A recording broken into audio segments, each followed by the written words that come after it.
नमस्कार, साधना प्लस बिहार झारखंड देख रहे हैं आप। मैं हूं आपके साथ प्रगति चतुर्वेदी। खबरों की शुरुआत करेंगे, लेकिन उससे पहले एक नजर इस वक्त की हेडलाइंस पर।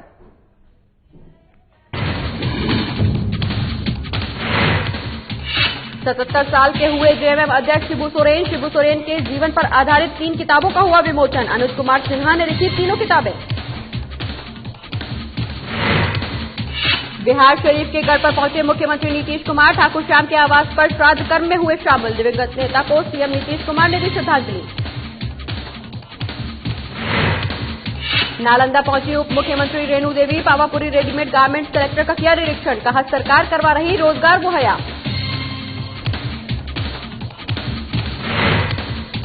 और बिहार प्रभारी भूपेंद्र यादव के बयान पर सियासत तेज। आरजेडी प्रवक्ता मृत्युंजय तिवारी ने बीजेपी को दिया चैलेंज। कहा, बीजेपी बिहार में बजाकर दिखाए सरकार।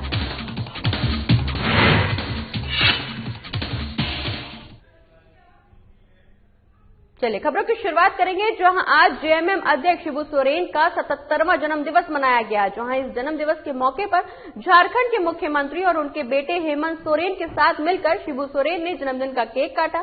इस दौरान मुख्यमंत्री सोरेन के अलावा कई कार्यकर्ता वहां मौजूद रहे। वहीं रांची के मोहराबादी के आर्यभट्ट सभागार में उन पर लिखी 3 पुस्तकों का विमोचन भी शिबू सोरेन ने किया। आपको बता दें कि राज्यसभा सांसद शिबू सोरेन की जीवनी पर आधारित पुस्तकों में दिशोम गुरु शिबू सोरेन, ट्राइबल हीरो शिबू सोरेन और सुनो बच्चों आदिवासी संघर्ष के नायक शिबू सोरेन की गाथा शामिल है। वहीं आपको ये भी बता दें कि शिबू सोरेन के जन्मदिन के मौके पर उनसे संघर्ष से जुड़ी 3 पुस्तकों को अनुज कुमार सिन्हा ने लिखा है।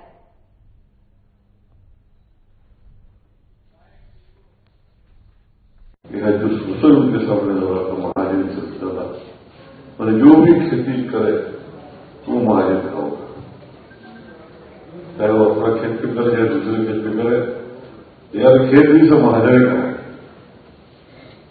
क्या लिया, क्या दिया, कब लिया, कुछ ऐसा पता नहीं, लेकिन उसके पास रहने के समय से वो जमीन वो खेती करके खाता रहा और खेती उसी आदमी से कहा कर रहा है जिससे अब एक छठा धार नहीं दे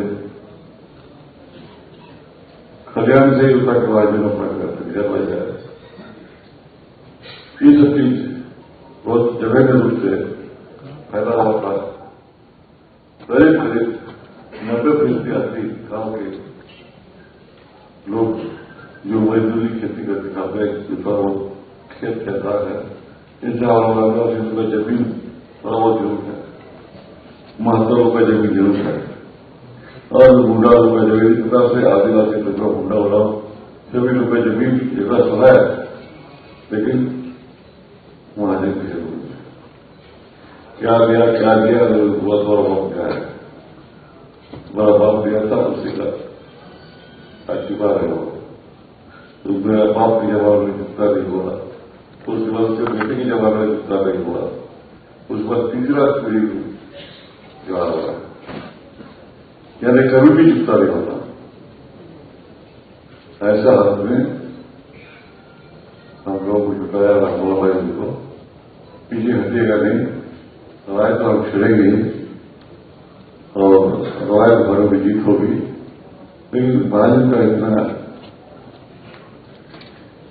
उसके पास बुद्धि है कि हम ही लोग को वजह करके कोर्ट कचहरी करके थाना पुलिस के तबाह करने का प्रयास करेगा।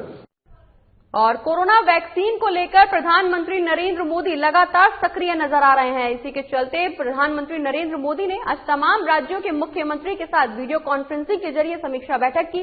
तमाम मुद्दों पर इस दौरान चर्चा भी की गई। वहीं इस चर्चा के बाद अब देश के प्रधानमंत्री नरेंद्र मोदी जनता को संबोधित कर रहे हैं। क्या कुछ कह रहे हैं, आइए आपको सुनवाते हैं। प्रदेशों के साथ विचार विमर्श करके, लगातार मीटिंगें करके, मॉड्यूल्स बना करके इसको पूरा किया गया है। देश के लगभग हर जिले में ड्राई रन्स भी पूरे हो चुके हैं। इतने बड़े देश में सभी जिलों में ड्राई रन्स हो जाना, ये भी अपने आप में हमारी काफी बड़ी कैपेबिलिटी को दिखाता है। हमारी जो नई तैयारियां हैं, जो कोविड के एसओपीज हैं, उनको अब हमें अपने पुराने अनुभवों के साथ जोड़ना है। भारत में पहले से ही अनेक यूनिवर्सल इम्यूनाइजेशन प्रोग्राम ऑलरेडी चल रहे हैं, हमारे लोग बड़ी सफलतापूर्वक कर भी रहे हैं। मिशंस रूबेला जैसी बीमारियों के खिलाफ भी व्यापक कैंपेन हम लोग चला चुके हैं। दुनिया के सबसे बड़े चुनाव और देश के कोने कोने तक पहुंचकर मतदान की सुविधा देने का भी हमारे पास एक बहुत ही अच्छा अनुभव है। इसके लिए जो बूथ स्तर की रणनीति हम बनाते हैं, उसी को हमें यहां भी प्रयोग में लाना है। साथियों, इस टीकाकरण अभियान में सबसे अहम उनकी पहचान और मॉनिटरिंग का है जिनको टीका लगाना है। इसके लिए आधुनिक टेक्नोलॉजी का उपयोग करते हुए कोविन नाम का एक डिजिटल प्लेटफॉर्म भी बनाया गया है। आधार की मदद से लाभार्थियों की पहचान भी की जाएगी और उनको दूसरी डोज समय पर मिले, ये भी सुनिश्चित किया जाएगा। मेरा आप सभी से विशेष आग्रह रहेगा कि टीकाकरण से जुड़ा रियल टाइम डेटा कोविन पर अपलोड हो, ये सुनिश्चित करना है। इससे जरा सी चूक भी इस मिशन को नुकसान पहुंच सकता है। कोविन पहले टीके के बाद एक डिजिटल वैक्सीनेशन सर्टिफिकेट जनरेट करेगा। लाभार्थी को यह सर्टिफिकेट टीका लगाने के बाद डिजिटली तुरंत देना जरूरी है, ताकि उसे सर्टिफिकेट लेने के लिए फिर न आना पड़े। किसको टीका लग चुका है, ये तो इस सर्टिफिकेट से पता चलेगा ही, साथ ही दूसरी डोज उसको कब लगेगी, इसके रिमाइंडर के रूप में भी ये काम करेगा। दूसरी डोज के बाद फाइनल सर्टिफिकेट दिया जाएगा। साथियों, भारत जो करने वाला है, उसे दुनिया के अनेक देश फिर फॉलो करेंगे। इसलिए हमारी जिम्मेदारी बहुत ज्यादा है। एक और अहम तथ्य है जिसका हमें ध्यान रखना है, दुनिया के 50 देशों में 3-4 सप्ताह से वैक्सीनेशन का काम चल रहा है। करीब करीब 1 महीना हुआ, लेकिन अब भी करीब करीब 2.5 करोड़ लोग ही वैक्सीन हो पाई है पूरी दुनिया में। उनकी अपनी तैयारियां हैं, उनका अपना अनुभव है, उनका सामर्थ्य है, वो अपने तरीके से कर रहे हैं। लेकिन अब भारत में हमें अगले कुछ महीनों में ही लगभग 30 करोड़ आबादी के टीकाकरण का लक्ष्य हासिल करना है। इस चुनौती का पूर्वानुमान लगाते हुए ही बीते महीनों में भारत ने बहुत व्यापक तैयारियां की हैं। कोरोना की वैक्सीन से अगर किसी को कुछ असहजता होती है, तो उसके लिए भी जरूरी प्रबंध किए गए हैं। यूनिवर्सल इम्यूनाइजेशन प्रोग्राम में पहले से ही इसके लिए एक मैकेनिज्म हमारे पास रहता है। कोरोना टीकाकरण के लिए इसको और मजबूत किया गया है। साथियों, वैक्सीन और टीकाकरण की इन बातों के बीच हमें ये भी याद रखना है कि कोविड से जुड़े जो प्रोटोकॉल। तो देश के प्रधानमंत्री नरेंद्र मोदी को सुन रहे थे आप, जहां उन्होंने कोरोना वैक्सीन को लेकर चिंता भी जाहिर की। वहीं इस दौरान उनका कहना है कि डिजिटल प्लेटफॉर्म भी बनाया जाएगा, जहां पे तमाम जानकारी उपलब्ध कराई जाएंगी। और इसी के साथ इस बुलेटिन में वक्त एक छोटे से ब्रेक का जल्द लौट रहे हैं।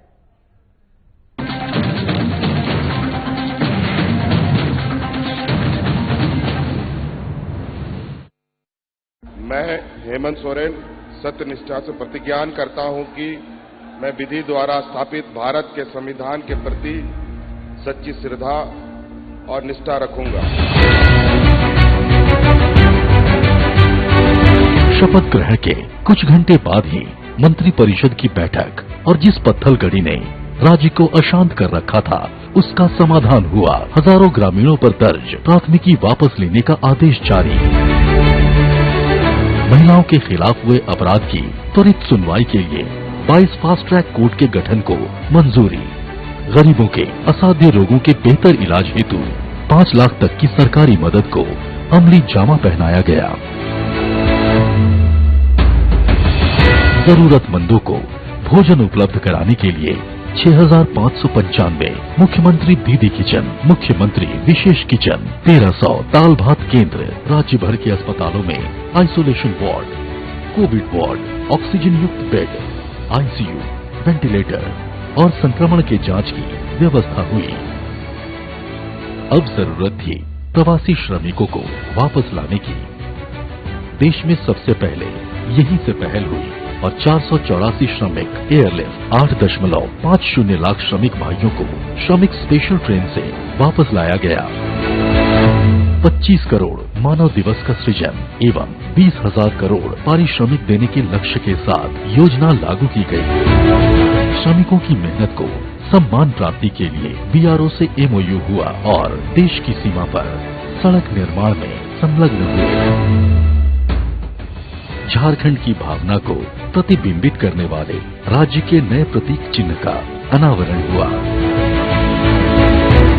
महिला सशक्तिकरण की दिशा में फूलो झानो आशीर्वाद योजना के जरिए शराब हड़िया के निर्माण और बिक्री में शामिल महिलाएं अपने जीवन में बदलाव की प्रेरक कहानियां कर रही हैं।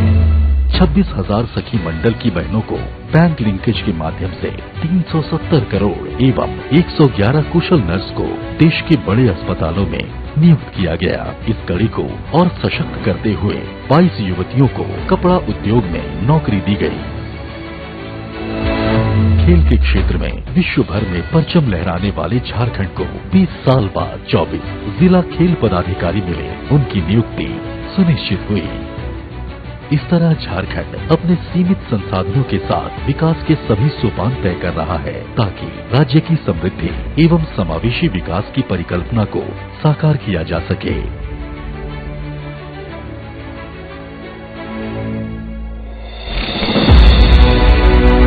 आइए साथ चलें, नए झारखंड की राह चलें।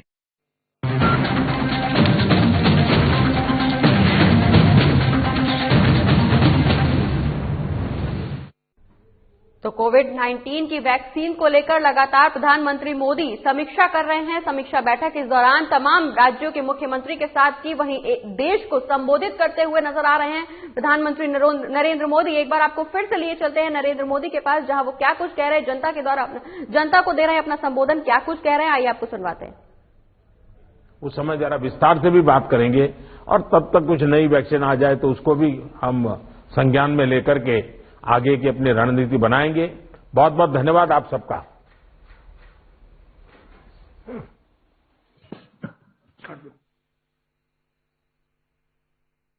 तो प्रधानमंत्री नरेंद्र मोदी को सुन रहे थे आप, जहां उन्होंने कोविड-19 के वैक्सीन के बारे में सक्रियता दिखाई, तमाम जानकारी दी। इस दौरान प्रधानमंत्री नरेंद्र मोदी का कहना कि कोविड-19 की वैक्सीन के लिए डिजिटल प्लेटफॉर्म बनाया जाएगा जिसमें तमाम जानकारियां अपलोड की जाएंगी। वहीं इस डिजिटल प्लेटफॉर्म में एक लिंक भी दिया जाएगा जिसको भरते, जिसमें आपको अपना आधार कार्ड का नंबर भरना है। वहीं इस लिंक के जरिए आप अपनी तमाम जानकारी अपडेट ले पाएंगे। इस दौरान प्रधानमंत्री नरेंद्र मोदी देश को संबोधित करते हुए नजर आ रहे थे, जहां उनका कहना कि कोविड-19 की वैक्सीन जो भी बनी है वो सब स्वदेशी हैं और देश की जनता को कोविड वैक्सीन का टीका लगवाना होगा। वहीं इसके बाद कोविड वैक्सीन का टीका लगवाने के बाद सर्टिफिकेट भी दिया जाएगा जिससे ये पता चल पाएगा कि उनको दोबारा ये डोज कब लेना है। और इसी के साथ खबरों में एक बार फिर से रुख करेंगे बिहार का, जहां मुख्यमंत्री नीतीश कुमार आज बिहार शरीफ गढ़पुर पहुंचे हैं, जहां ठाकुर श्याम नंदन प्रसाद सिंह के आवास पर पहुंचकर उनके श्राद्ध कर्म में शामिल हुए और दिवंगत नेता को श्रद्धांजलि दी। जिसके बाद मुख्यमंत्री ने कहा कि ठाकुर श्याम नंदन प्रसाद सिंह जेडीयू के वरिष्ठ कार्यकर्ता के रूप में बरसों से काम कर रहे थे और मुख्यमंत्री नीतीश कुमार से काफी लगाव भी था। वहीं मुख्यमंत्री ने उनकी तस्वीर पर फूल अर्पित कर परिवार से मिलकर उनको सांत्वना दी। जिसके बाद वो पावापुरी के पोखरपुर गांव पहुंचे, जहां पूर्व विधान पार्षद की तस्वीर पर फूल अर्पित कर उन्हें याद किया।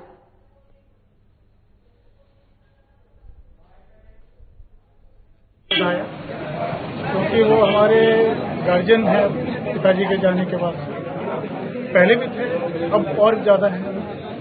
दूसरा उन्होंने यही कहा कि सब कुछ शांति से अच्छे से चलना चाहिए और आगे उन्होंने ये कहा कि अपने जिला के लिए उन्होंने बहुत कुछ किया है और आगे भी उनकी बहुत सारी ट्रेनिंग है। इस जिला के लिए बहुत कुछ अच्छा करना चाहते हैं और हम लोग तो भाग्यशाली हैं कि हमारे जिला के ही मुख्यमंत्री जी हैं। हम लोग को उनके साथ रहना चाहिए, उनको सहयोग करना चाहिए।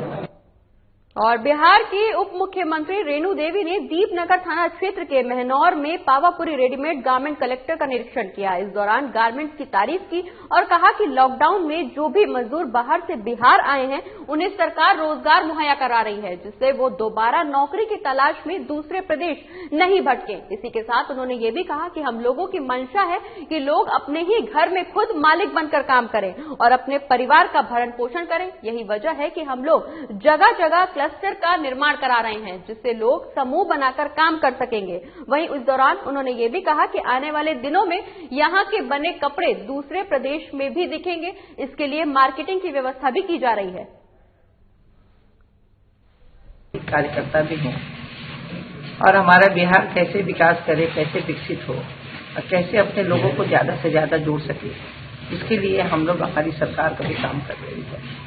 चाहे वो हमारा सात निश्चय पार्ट 2 हो, आत्मनिर्भर हो, हमारे मजदूर जो बाहर हैं वो अपने घर में अपने मालिक बन के खुद काम करे, वहां से ज्यादा पैसे कमाए, अपने बाल बच्चों के साथ रहे।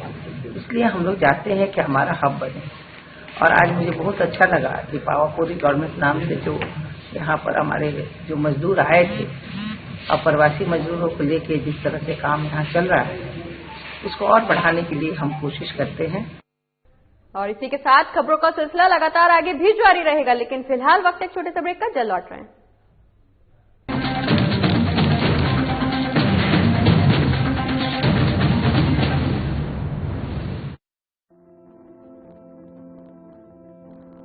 कोरोना का संकट अभी टला नहीं है, इसलिए लापरवाही बिल्कुल नहीं। जब भी घर से बाहर निकलें, मास्क जरूर लगाएं। दूसरी बात, एक दूसरे से कम 2 गज की दूरी बनाएं।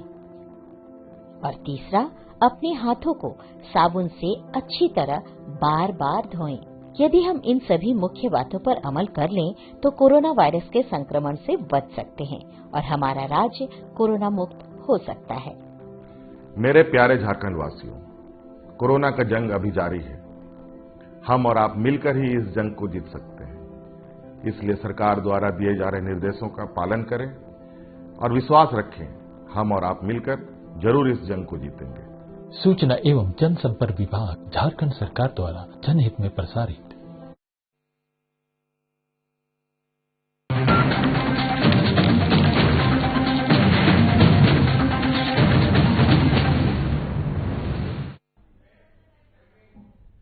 और ब्रेक के बाद एक बार फिर से स्वागत है आपका। खबरों में आगे बढ़ेंगे, लेकिन उससे पहले रुक करेंगे इस वक्त की बड़ी खबर का। रांची से इस वक्त की बड़ी खबर सामने आ रही है, जहां कांग्रेस विधायक दल की अहम बैठक शुरू हो गई है। तो इस वक्त की बड़ी खबर हम आपको बता रहे हैं रांची से, जहां कांग्रेस विधायक दल की अहम बैठक शुरू हो गई है। रामेश्वर उरांव समेत कई विधायक इस दौरान बैठक में मौजूद हैं। 15 जनवरी को होने वाले किसान रैली पर चर्चा की जा रही है बैठक में। तो इस वक्त की बड़ी खबर रांची से हम आपको बता रहे हैं, जहां कल से शुरू हो रही सदस्यता अभियान पर चर्चा की जा रही है। वहीं 15 लाख सदस्यों को जोड़ने का लक्ष्य रखा गया है। 15 जनवरी को होने वाली किसान रैली पर चर्चा की जा रही है। इस वक्त की बड़ी खबर हम आपको बता रहे हैं, जहां कांग्रेस विधायक दल की अहम बैठक शुरू हो गई है। इस दौरान इस बैठक में रामेश्वर उरांव समेत अन्य विधायक मौजूद हैं। वहीं 15 जनवरी को होने वाली किसान रैली पर बैठक में चर्चा चल रही है। बता दें कि कल से शुरू हो रहे सदस्यता अभियान पर भी इस दौरान बैठक में चर्चा की जा रही है। वहीं 15 लाख सदस्यों को जोड़ने का लक्ष्य रखा गया है। रांची से इस वक्त की बड़ी खबर, जहां कांग्रेस विधायक दल की अहम बैठक शुरू हो गई है। तमाम नेता इस दौरान मौजूद हैं। और इसी खबर पर ज्यादा जानकारी के लिए हमारे वरिष्ठ संवाददाता नवीन शर्मा हमारे साथ लाइव जुड़े हुए हैं। नवीन, कांग्रेस दल की अहम बैठक शुरू हो गई है, क्या कुछ अहम मुद्दे हैं बैठक में? बिल्कुल, आज अहम बैठक है पूजा कांग्रेस विधायक दल की।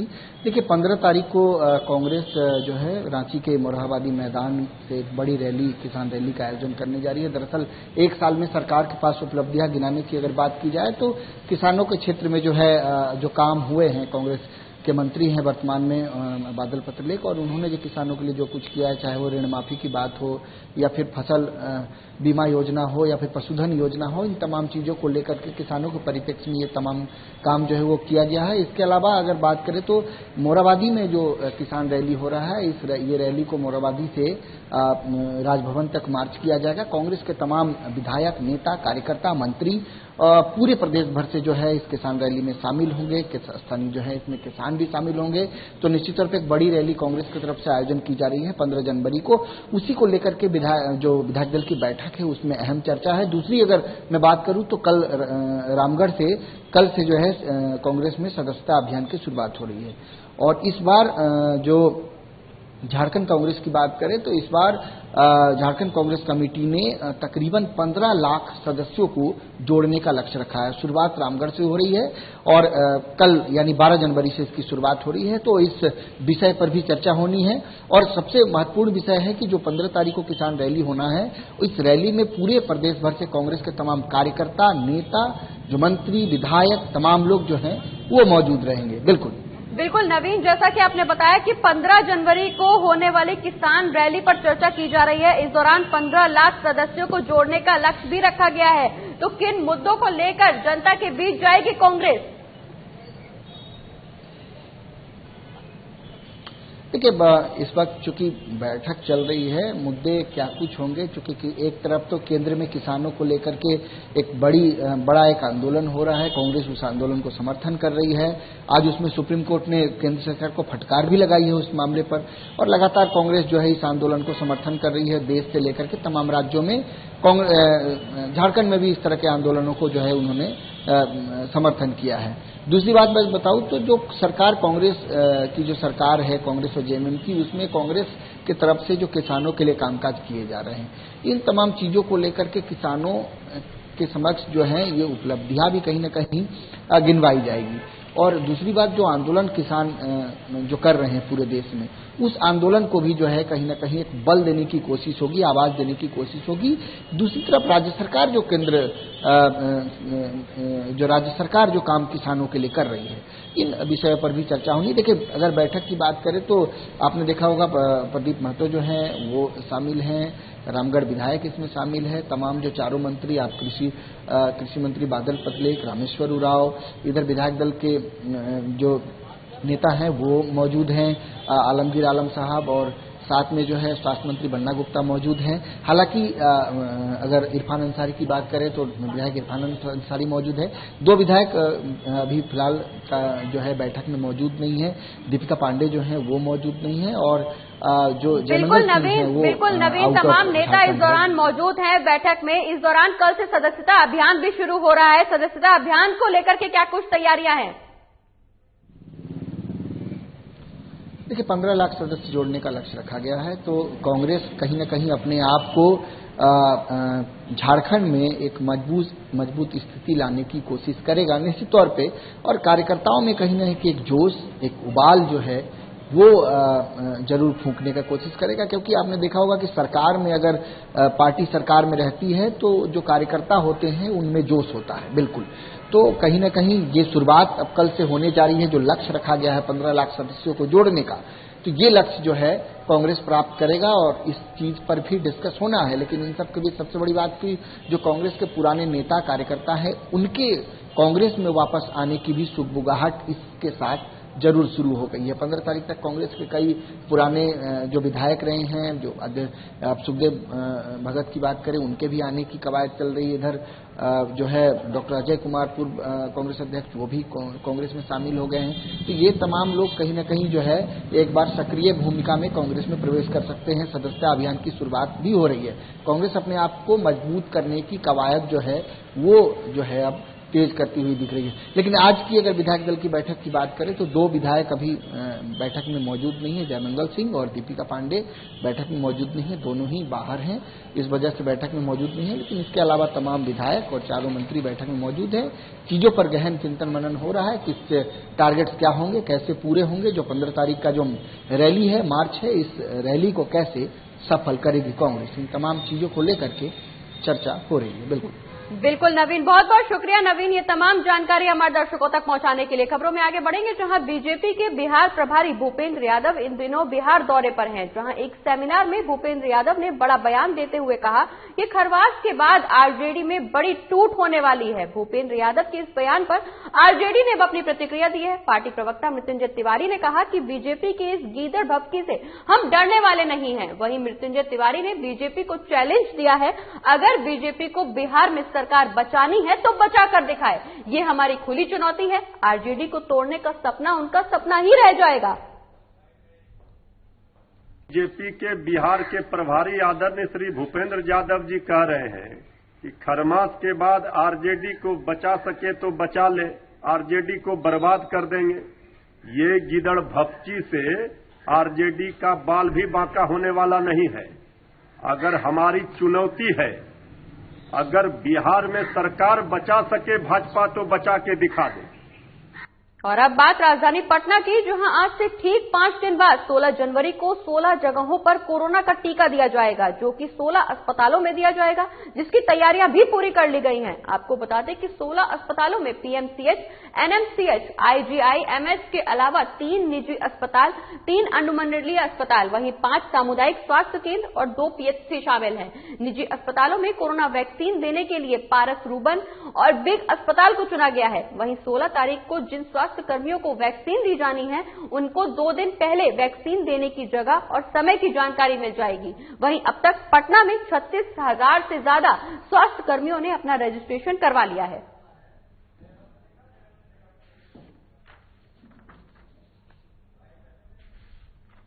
सोलह तारीख को जो टीकाकरण का कार्यक्रम शुरू होने वाला है, उसमें 16 जगहों पर को चुना गया है, जिसमें आपका टीकाकरण होगा, जिसमें बख्तियारपुर पीएचसी है, बाढ़ एसडीएच है, भीटा पीएचसी है, दानापुर एसडीएच है, दानापुर धनरुआ पीएचसी है, फिर 4 मेडिकल कॉलेजेस जैसे आईजीएमएस, एम्स, पीएमसीएच और एनएमसीएच तथा 3 प्राइवेट हॉस्पिटल्स को भी चुना गया है।